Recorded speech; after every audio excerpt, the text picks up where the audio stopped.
Hindi na rin naman na niya kaya pang pigilan ang sariling katawan sa init na nararamdaman. Nagpaubaya siya rito ng buong puso. Bahala na bukas. Bukas na niya iisipin ang bukas. Ngayon, enjoyin na muna niya ang bawat mainit na halik at haplos ni Jericho sa kanya. Handa na siyang ibigay rito ang sarili ng buong buo. Baka sakaling sa ganitong paraan, makabayad siya sa ginawa niyang pag-iwan dito. Alam niyang pag nalaman nito na wala pa siyang karanasan, mag-iiba ang tingin nito sa kanya. Umaasa siya. I love you, Jericho. Pagmulat ni Jericho, kaagad hinanap ng mga mata niya si Bianca pero wala ito sa tabi niya. Marahil ay bumangon na ito o kaya nasa banyo. Napatingala siya sa kisame at para bang nakikita doon ang mga nangyari sa kanila ni Bianca kagabi. Naangkin niya si Bianca, hindi lang isang beses. Paulit-ulit na may nangyari sa kanila sa loob mismo ng silid na ito. Saksi ang silid na ito nang una niyang angkinin si Bianca. May napatunayan siya sa sarili. Virgin si Bianca. She was virgin. Hindi siya maaaring magkamali. Siya ang unang lalaki sa buhay nito. Nagkamali siya sa mga paratang niya rito. Nagkamali siya ng iniisip na masamang babae ito, na ginamit nito ang katawan para sa maruming trabaho.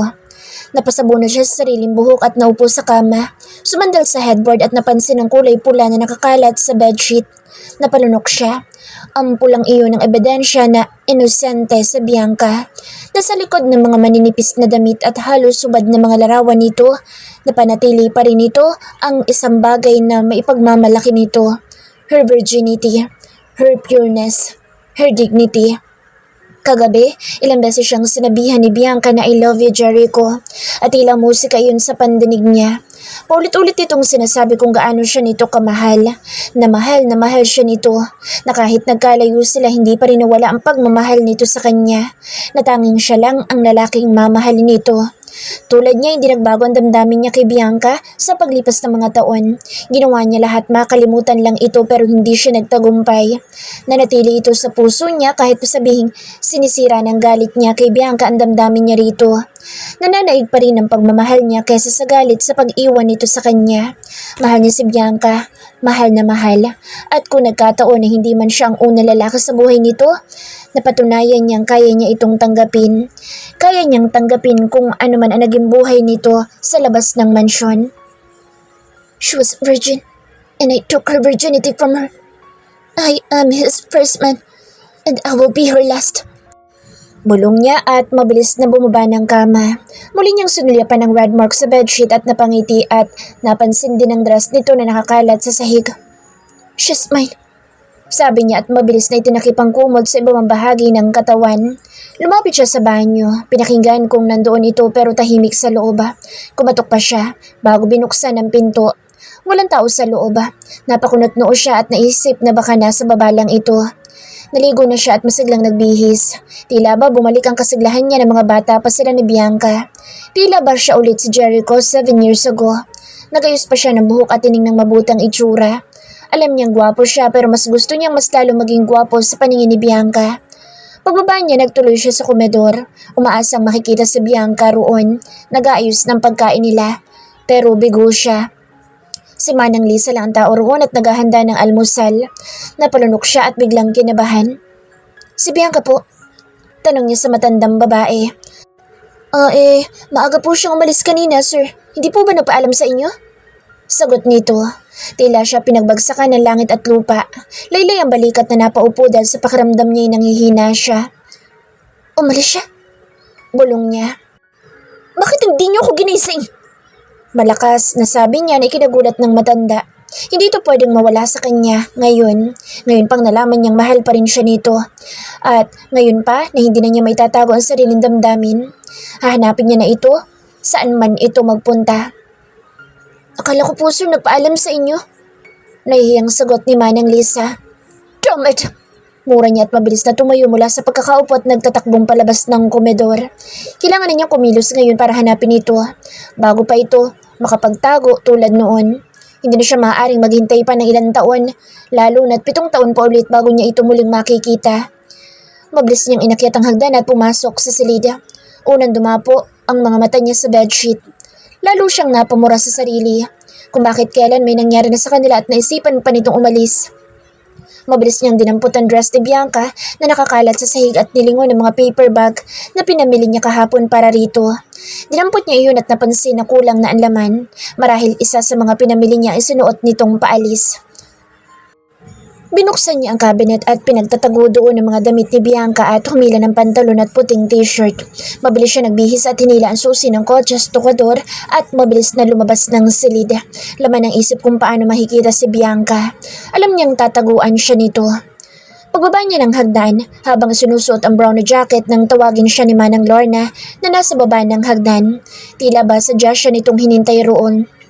Dating kasambahay sa mansyon si Manang Lorna na pumangkin na mag-asawang katiwala niya at kung minsan sinasadya nito ang mag-asawa sa bahay niya pero ni minsan hindi siya nito kinausap at nagtataka siya ngayon kung bakit napakaseryoso na mukha nito at hinihintay siya nito. "Sir, pwede ko po ba kayo makausap?" Sabi nito nang tuluyan na siyang makababa ng hagdan. "Nagmamadali ako ngayon. Pakisabi na lang kay Manang Lisa." Sagot niya rito at nagmamadali lumakad palapit sa malaking pinto. "Tungkol po kay Bianca, sir." Sabi nito na nagpatigil sa kanya sa paglabas. Nilingon niya ito. "Alam mo kung nasaan siya?" "Hindi po, sir." Nakayukong sagot nito. "Ano sasabihin mo tungkol sa kanya?" Tanong niya tumakbang pabalik sa loob. Basta tungkol kay Bianca ay interesado siya. "Tungkol po sa pag-alis niya ng mansyon noong mga bata pa kayo." Nakayukong sagot nito. Nagulat siya at lumapit rito. Ito na ba ang kasagutan sa matagal na niyang tinatanong? Ito na ba ang makapagpapalinaw ng mga nangyari noon kay Bianca? Naalala niya na magkasunod ito at si Bianca na umalis ng mansyon. "Ano nangyari noon?" Tanong niya rito nang huminto siya sa tapat ng may edad na babae. "Patawarin niyo po ako, sir." Simula nito at humagulhol na ng iyak. Napakunot noo siya sa sinabi nito lalo na sa biglang pag-iyak nito sa harapan niya. "Makikinig ako, sabihin mo lahat."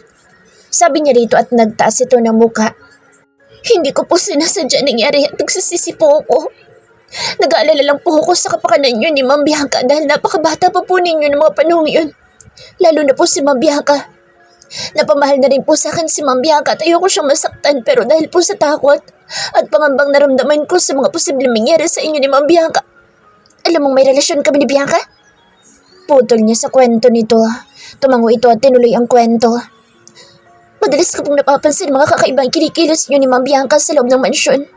Nagduda ako at hindi mapakali dahil para sa akin magkapatid kayo ni Ma'am Bianca. Hanggang sa nakita ng dalawang mata ko ang nangyayari sa inyo ni Ma'am Bianca. Hindi kami magkapatid." Malakas na sabi niya rito. "Alam ko po, pero may mali pa rin po na nakita ko sa inyo ni Ma'am Bianca. May relasyon kayo at sa isang bubong lang kayo nakatira. Tigit sa lahat, anak ang turing na mama at papa mo at nandoon niya kay Bianca." "I know that." May galit na sagot niya. "Sa takot ko po nakuha ko magsumbong sa mama niyo." "Kay mama?" Gulat na tanong nito at tila sasabog na ang ulo niya sa dami ng umiikot doon. "Opo, sir. Sinabi ko po sa kanya lahat ng nakita ko sa inyo ni Ma'am Bianca. Hindi siya naniwala dahil mahal na mahal niya po kayo ni Ma'am Bianca pero gumawa din po siya ng sarili niyang paraan para mapatunayan ang sinasabi ko. Siya po mismo nagmanman sa inyo." "Ano nangyari pagkatapos?" Tanong niya't napahawak sa ulo. "Siya na po ang gumawa ng paraan para paglayuin kayo ni Ma'am Bianca. Sa pagkakaalam ko po, pinaalis ng mama niyo si Ma'am Bianca ng gabing iyon at pagkatapos, binayaran po ako ng mama niyo para umalis ng mansyon na walang nakakaalam na iba sa nangyari ng gabing iyon." "Pinaalis ni Mama si Bianca?" Nalulumong bulong niya. Paanong nagawa ng mama niya ang bagay na iyon kay Bianca? Napakabata pa ni Bianca ng mga panahong iyon. Hindi man lang ba natakot ang mama niya na baka may mangyaring masama kay Bianca nang paalisin niya ito sa mansyon? Paanong nagawa ng mama niya iyon kay Bianca? Kung totoong anak ang turing nito kay Bianca, hindi nito ilalagay sa panganib si Bianca. Napabuntong hininga siya, tila ba hirap na hirap siyang huminga sa mga nalaman. Yun marahil ang dahilan ni Bianca kaya kahit na anong pilit niyang tanungin ito ay hindi nito masabi-sabi ang totoong dahilan ng pag-alis nito. Alam niyang mahal ni Bianca ang mama niya dahil para rito, ito na ikalawang ina nito. Prinotektahan ni Bianca ang mama niya. "Huwag po kayong magalit sa mama niyo, sir. Ginawa lang po niyang sa tingin niya ay tama. Gusto lang protektahan ng mama niyo ang pangalan niyo sa bayan ng San Miguel. Iniisip lang po ng mama niyo na maaaring malagay ang pangalan niyo sa kahihiyan pag may ibang nakaalam ng relasyon niyo ni Ma'am Bianca." Paliwanag nito. Nagyuko lang siya ng ulo dahil hindi na niya alam kung ano iisipin pa. Ngayong alam na niya ang totoong dahilan, anong gagawin niya? Sinong unang haharapin niya? Ang mama ba niya na dahilan ng paghihiwalay nila ni Bianca noon? O si Bianca na mahal niya at tanda niya ipaglaban? Oo, ipaglalaban niya si Bianca sa mama niya o kahit na kanino pa. Kaya niyang iwan ang buhay niya sa San Miguel bilang isa sa pinakabatang mayaman sa bayan na iyon. Hindi niya kailangan ng kayamanan kung mawawala sa kanya si Bianca. Marahil ito na ang tamang paraan para ipaglaban niya si Bianca, para panindigan niya ito. Bianca! Oh my God, what happened to you? Nag-aalalang tanong ni Paolo nang makababa ito ng kotse at salubungin niya. Tinawagan niya si Paolo nang makalabas siya ng bahay ni Jericho. Pinakausapan niya ang kaibigan na sunduin siya at laking pasasalamat niya dahil wala itong trabaho at lakad kaya nasundo siya nito. Kung hindi baka mag-bar siya at may makakilala sa kanya at matabloid pa siya. Baka sabihing naghihirap na siya. Thank you, Paolo. Thank you so much. Sabi niya rito at niyakap ito. What is happening to you? Huh? Tanong nito habang pasakay na sila sa kotse nito. Pagkagising niya kanina, masakit ang buong katawan niya lalo na ibabang bahagi ng katawan. Alam niyang dahil iyon sa ginawa niyang pagpapaubaya. Naibigay niya ang sarili kay Jericho nang hindi lang isang beses kundi pa ulit-ulit. At wala siyang pagsisising nararamdaman. Alam niyang pagkatapos ng gabing iyon hindi pa rin magiging sila ni Jericho. Sa ginawa niyang pagbibigay dito ng sarili, hindi niya naramdaman ang pagkatalo. Basta ang alam niya masaya siya at nagustuhan na nangyari sa kanila ni Jericho. Kinailangan niya umalis dahil natakot siya dahil baka hindi na siya pakawalan ni Jericho. Lalo na't napatunayan na niya rito na malinis siya at paulit-ulit na sinabi dito kung gaano niya ito kamahal. Nadala siya sa mga pangyayari at hindi na nagawang pigilan ang sarili na sabihin dito kung gaano niya ito kamahal. Sinabi din itong mahal siya nito at hindi hahayaan pang mawala. Pero malabong mangyari iyon dahil nandyan ang mama nito para pigilan sila at paglayuing muli. Nakakasigurado siyang gagawa ng paraan ang mama nito para paghiwalayin sila. Kaya bago pa maulit ang nangyari noon, kusa na siyang lalayo. Pagbaba niya kanina nakita niya si Manang Lorna at hindi na ito nakaiwas pa sa kanya. Kinausap niya ito tungkol sa nangyari noon. Nagsabi naman ito ng totoo at humingi ng tawad. Dahil kung hindi daw ito nagsumbong kay Tita Maristel, hindi mangyayari ang masalimuot na kabanata sa kabataan niya. Nasabi nitong natakot daw ito dahil maling relasyon ang meron sila ni Jericho. Dahil magkapatid daw sila. Lahat naman ng tao sa bayan ng San Miguel, yun ang tingin sa kanila ni Jericho. Magkapatid. Pero hindi sila magkapatid. Bago siya umalis, sinabi niya ritong wag na ipaalam kay Jericho ang lahat ng nalalaman nito, lalo na ang pagpapalaya sa kanya ng mama ni Jericho. Dahil sigurado siyang masasaktan si Jericho pag nalaman nito ang totoo. At natatakot siyang baka magtanim ito ng galit sa mama nito. Yun ang ayaw niyang mangyari. Ginawa lang ng Tita Maristel niya ang tingin nito ay tama. You look exhausted. Sabi ni Paolo nang makarating na sila sa Maynila. Tumuloy sila sa condo unit niya para kumuha lang ng gamit dahil kay Paolo muna siya tutuloy. Kailangan niyang iwasan si Jericho. Sigurado siyang hahanapin siya nito kaya iiwasan o pagtataguan niya muna. A bit. Nahihiyang sagot niya habang isa-isang inilalagay ang mga damit sa malaking bag. Siguro naman mamaya sa bahay sasabihin mo na sa akin kung ano nangyari sa'yo. Kung paano ka napadpad ng Baguio. Nangingiting tanong nito. Tumango lang siya dito at tinulungan siya nitong magbitbit sa mga gamit palabas ng kwarto niya. Pagdating nila sa bahay ni Paolo sa Alabang, kaagad na siya nitong inihatid sa guest room. Ilang beses na siyang nakarating sa bahay nito. Malakang bahay ni Paolo at moderno ang pagkakayari. Kasama nitong nakatira ang mga magulang nito at dalawa pang mga kapatid, isang babae at isang lalaki. Thanks, Paolo. Nahiyang bulong niya rito. Don't mention it, Bianca. Just simple explanation about what is really happening to you is enough. Sagot nito. Well, I will tell you everything. But can I have a cup of tea? First? Nahihiyang tanong niya dahil kanina pa kumukulo sa mura niya sa gutom. Tumawa ito ng malakas at ginulo nito ang buhok niya. Para sa kanya isang kuya si Paolo dahil kung tratuhin siya nito ay tila siya nakababatang kapatid nito. At malaking pasalamat niya dito at nakilala niya ito. Mabait, gentleman, matulungin at gwapo. Pagdating nila sa kusina, nakita niya ang mommy ni Paolo na nagluluto. Kaagad niyang naamoy ang mabangong niluluto nito at tila lalong kumalam ang sikmura niya. Bianca, iha, andyan ka na pala. Malapit ang maluto ito, iha. Magiliw na sabi ng mommy ni Paolo at nakipagbeso-beso pa ito sa kanya. You look more lovely in person. Sabi pa nito't bumalik sa niluluto. Thank you po. Nahihiyang sagot niya at sinulyapan si Paolo. Kumindat lang ito sa kanya. Mommy, si Kuya John ginamit na naman ang kotse ni Daddy. Malakas na sumbong ni Elaine ang bunsong kapatid ni Paolo. Nakasamangot pa ito nang pumasok sa kusina at biglang nag-iba ang mukha nito nang makita siya. Ate Bianca! Dali nito at niyakap siya ng mahigpit. Masaya siya dahil welcome na welcome siya sa buong pamilya ni Paolo. Hindi siya nakakaramdam ng pagkailang. Tila ba ang bahay ng mga ito ang naging ikalawang tahanan niya.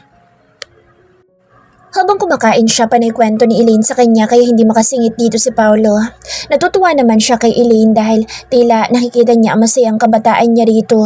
Yun nga lang mas maswerte sa Elaine sa kanya dahil may tunay itong pamilya na nagmamahal rito. Pagkatapos kumain, niyaya siya ni Paolo sa gazebo. Pumayag naman siya at hindi na sumama si Elaine. Silang dalawa lang ni Paolo at pag-upo pa lang niya itinanong na nito kung sino ba talaga si Jericho sa buhay niya. At kung may kinalaman ba si Jericho sa mga nangyayari sa kanya ngayon. He is Jericho Gomez from San Miguel. Simula niya. I know that. I did some research about him after what happened at Mr. Yao building. I found out how he rich he is. Sagot nito. Alanganin siyang tumango at sinabi dito na kasama niya si Jericho sa Baguio. What happened? Paolo asked. Kaibigan niya si Paolo at malaki ang naitulong nito sa kanya kaya hindi siya magsisinungaling rito. Wala siyang dapat na itago sa kaibigan. Ikinuwento niya ang lahat kung paano siyang nagkaroon ng kaugnayan sa mga Gomez, lalo na kay Jericho. Nagulat ito at napamura pa nang sabihin niyang nagkarelasyon sila ni Jericho when she was 15 years old. Alam naman niyang masyado pa siyang bata noon pero sino ba naman siya para pigilan ang pag-ibig? Oh, that was so complicated. Sabi pa nito. I know, but we're not bloody related. Sagot niya, yun lang naman ang depensang alam niya. Hindi sila magkadugo ni Jericho kaya walang mali kung magkarelasyon sila. Itinuloy niya ang kwento hanggang sa mga nangyari sa Baguio. But not the part na naibigay na niya ang sarili kay Jericho. She is not virgin anymore. What if makausap ni Jericho sa Manang Lorna? Tanong nito matapos masabi ang lahat-lahat. I'm hoping na hindi nasasabihin pa ni Manang Lorna ang nakaraan kay Jericho. So you want to keep this secret till the time is true? Impossible. Sagot niya dahil yun ang gusto niya. Kalimutan na ang nakaraan. I don't think so. Sagot ni Paolo at hinawakan ng kamay niya. Let me ask you this. Simula nito at tiningnan siya sa mga mata. Do you love him? Are you still in love with him? Seryosong tanong nito. Hindi siya kaagad nakasagot. Nanatili lang siyang nakatingin dito at hindi mapigilan na umiyak. Dahil kahit ayaw niya at pilit niyang pinipigilan ay hindi niya magawa. Mahal niya si Jericho. Mahal na mahal at nasasaktan na siya. I knew it. Sabi ni Paolo at niyakap siya at lalo lumakas ang iyak niya. I love him so much. Sabi niya habang umiiyak sa dibdib ni Paolo. Halos paliparin na ni Jericho ang kotse sa bilis ng pagmamaneho niya. Tila doon niya ibinubuhos ang galit at sama ng loob. Ngayon, alam na niya ang totoo na walang kasalanan si Bianca sa mga nangyari noon, na isa din itong biktima tulad niya dahil hindi din ito kaya ipagtanggol ang sarili nito noon. Hindi niya alam kung magagalit ba siya sa mama niya o hindi. Alam niyang nais lang siyang protektahan ng mama niya, lalo na ang pangalan nila. Damn it! Sigaw niya at napasuntok sa manibela. Magulo ang isip niya. Ang dami niyang iniisip pero sa mga oras na iyon, isa lang ang gusto niya. Ang makita at makausap si Bianca. Bianca! Bianca! Sigaw niya habang malakas na kinakalabog ang pinto ng unit nito pero wala pa ring sumasagot. Bianca, open the door! Hey, mister! Tawag sa kanya. Nakita niyang may edad na babae sa kabilang pinto. Wala si Bianca dyan. Umalis kasama yung modelong lalaki. Sabi nito na may irita sa tono, marahil dahil sa ingay na nilikha niya. What time? Mga kadi-kadina pa yun. Sagot nito at pumasok na ulit sa unit nito. Damn it!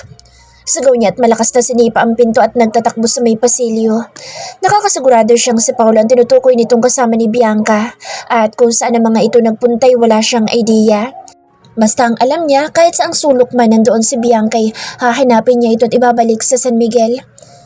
Can I have his home address? Tanong niya sa magandang babae nang pumunta sa agency na humahawak kay Paula at Bianca. Nakakasigurado siyang magkasama ang dalawa. Naitanong na niya ang lahat sa babae. Sabi lang nito hindi nagpupunta ng agency si Paulo kung wala naman itong meeting sa mga producer. Actually sir, we are not allowed pero... Sagot nito at napansin niya ang pagpapakyut nito sa kanya. Ngumiti siya rito at sinakyan ang pagpapakyut nito sa kanya. Alam niya na mahina ang mga babae pagdating sa charm niya. Matapos ibigay ng babaeng address ni Paulo sa alabang, kaagad na siyang lumabas ng building. Malakas ang kutob niyang doon nagtatago si Bianca at hindi niya maiwasang makaramdam ng selos kay Paulo. Alam niyang malaki ang tiwala ni Bianca kay Paulo. Hindi na siya magtataka pa kung alam ni Paulo ang tungkol sa namamagitan sa kanila ni Bianca. Hininto niya sa malaking gate ang Ferrari at mabilis na lumabas ng kotse. Tiningala niya ang malaking bahay. Halos lahat naman ng mga bahay doon malalaki tulad ng sarili niyang subdivision sa San Miguel. Ganoon pa man, mas malaki ang mansyon kaysa sa bahay ni Paulo. Humugot siya ng malalim na paghinga bago lumapit sa mataas na gate. Nag-doorbell siya. Nakailang pindot na siya bago siya pinagbuksan ng isang lalaking naka-uniforme. Yes sir? Tanong nito. Andyan ba si Paulo? Confident na tanong niya sa security guard. Nasa loob po sir. Alam po ba niya na darating kayo? Tanong nito at napasulyap sa Ferrari niya na nakapark sa tabi. Well, yes. Pagsisinungaling niya dahil baka pag sinabi niyang wala ay tawagan pa nito si Paulo sa loob at baka hindi siya papasukin. At baka itago pa nito si Bianca sa kanya. Sige sir, pasok po. Pasok. Magilaw na sabi ng guard na kaharap. Ngumiti siya at lumakad papasok sa loob. Masasabi niyang may kaya din si Paulo dahil sa ganda at lawak ng bakuran ng bahay nito. Pero mas higit ang kanya. Pagdating niya sa pinto ng malaking bahay, kaagad siyang pinapasok ng may edad na babae. Marahil natawag ng guard dito ang pagdating niya. Pinatuloy siya sa malawak na sala at confident na naupo sa sofa. Mr. Gomez! Tawag mula sa may hagdan. Kaagad niya nakita si Paulo na pababa ng hagdan at nasa mukhang pagkagulat kung anong ginagawa niya sa pamamahay nito. What a surprise! Sabi nito nang tuluyan ng makababa ng hagdan. I know you know exactly what I am doing here. Sagot niya at tinignan nito.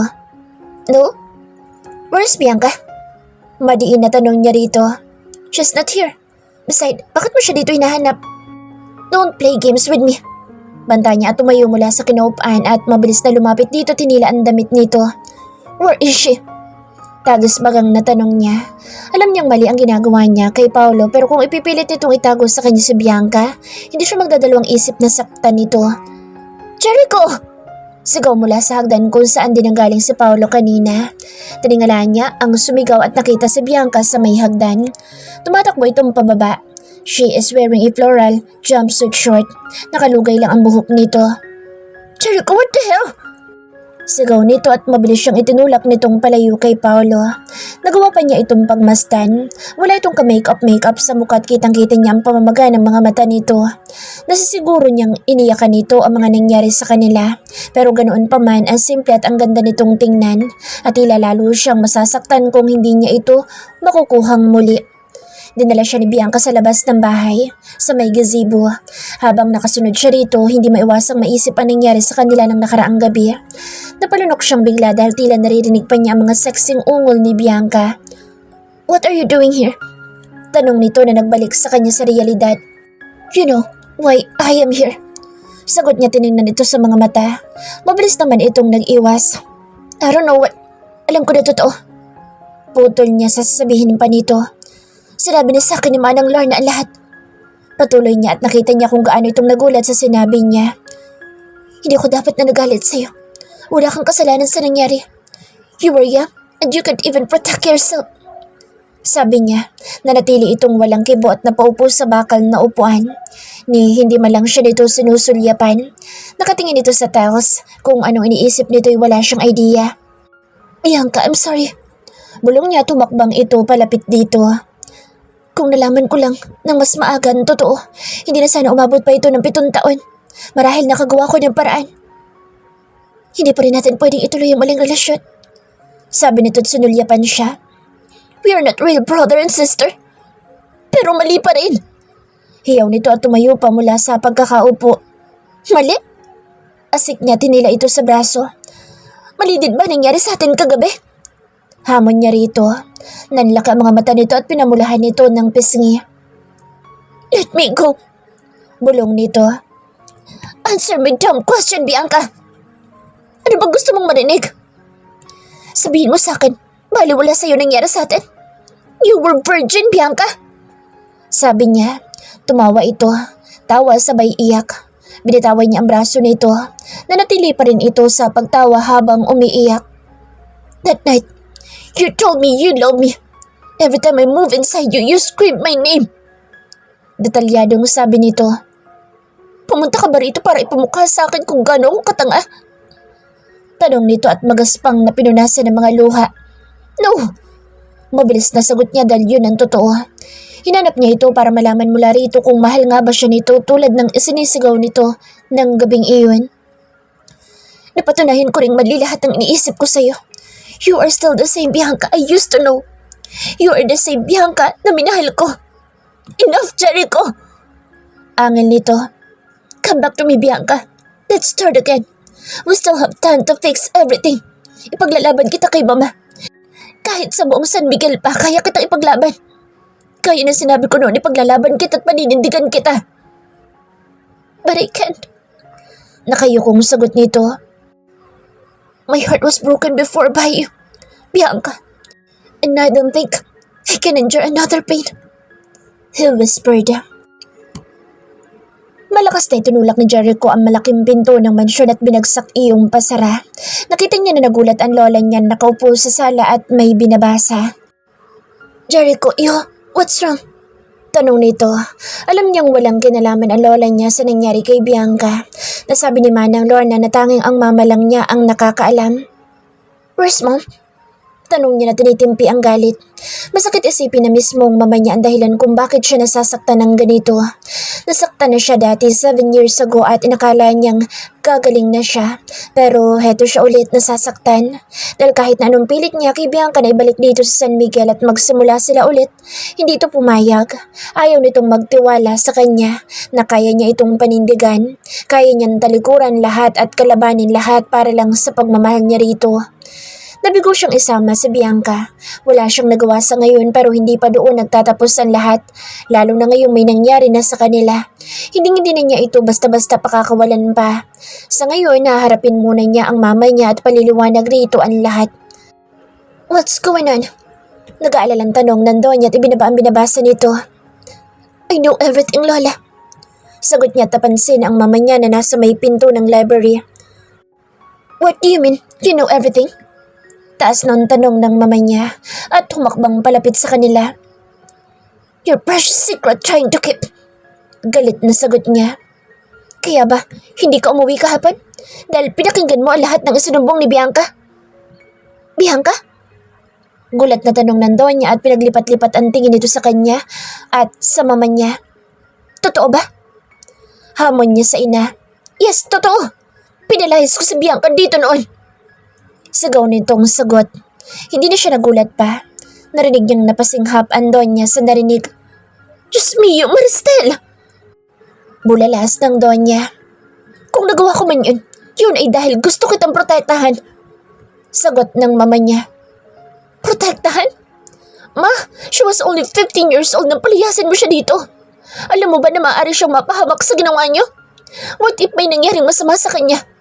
Mapapatawad niyo ba ang sarili niyo kung napahamak si Bianca? Galit na tanong niya. Sabihin nang nawawala na siya ng respeto sa mama niya. Yun ay dahil lang sa galit na nararamdaman niya sa ngayon. Matas ang respeto niya sa mama niya. Maristel, paano mong nagawa yun kay Bianca? Galit ding tanong ng Donya sa mama niya. Masisisi niyo ba ako kung nais ko lang na protektahan ng anak ko? Iniiwas ko lang sa malaking kahihiyan ng pamilyang to. Naiiyak na sagot nito. Nakaramdam siya ng awa sa ina pero mali pa rin ang ginawa nitong pagpapalayas kay Bianca. Mahal ko rin si Bianca. Anak ng turing ko sa kanya. Masakit din sa akin ang ginawa ko pero tuloy ako noon. Natakot ako na baka may makaalam pang ibang tao at kumalat sa bayan na to. Paliwanag nito habang humahagulhol ng iyak. Hindi niya alam kung ano isasagot dito. Nahirapan siyang makita ang ina sa ganoong sitwasyon. Kung nagawa ko man yun, para sa'yo yun, anak. Patuloy nito. Pero mali pa rin. Sagot niya dito. Ma, Mahal na mahal ko si Bianca. Naiiyak na sabi niya. Siya mismo nagulat sa sarili. Kilala niya ang sarili. He's a strong man, overconfident, sure to himself. Over-perfect na nga ang tingin niya sa sarili dahil isa siyang Gomez. He is the Gomez here. At kahit saan siya magpunta, may kapangyarihan ang pangalan taglay niya. Kung bakit siya naiiyak ngayon, hindi niya alam. Noong umalis si Bianca, minsan na siyang umiyak at nagpakita ng kahinaan nang aminin niya sa lola niya ang lahat tungkol sa kanila ni Bianca. Yun ang unang beses na umiyak siya at ngayon iiyak siyang muli ng dahil muli kay Bianca. You can't love her! Malakas na sigaw nito. Ang daming babae, Jericho! You can find 1,000 girls more than her! Bianca is Bianca, ma! Galit na sagot niya rito. Wake up, anak! Hindi ang isang tulad lang ni Bianca ang nababagay sa'yo. Look at yourself. Alam mo ba kung sino ka? Alam mo ba kung anong pangalan ang dinadala mo? I don't care who I am. Mabilis na sagot niya. Yun ang totoo. Wala siyang pakialam kung sino siya. Ang mahalaga si Bianca, kung paano niya ito makukuhang muli. Kung paano niya ito makukumbinsing sumama sa kanya at ipagpatuloy ang anumang nasimula nila 7 years ago. Jericho, don't be insane. She's not the same Bianca. Tingnan mo trabaho niya. Nagbibilad ng katawan sa lansangan. Sigaw ng mama niya. Maricel, hindi ganyang uri ng trabaho meron si Bianca. Saway nandoon niya sa mama niya. Hindi magiging ganoon ang trabaho ni Bianca kung pinanatili niyo siya rito. Sagot niya at masamang tingin ay pinukol niya sa ina. She is not the same Bianca, Jericho. She's not innocent anymore. Maati mo ba napakasalan ng isang tulad niya na hindi na malinis? Don't judge her. Saway niya rito. At kung nagkataon man na hindi na siya malinis, kaya ko siyang tanggapin ng buong buo at ipaglalaban ko pa din siya sa inyo.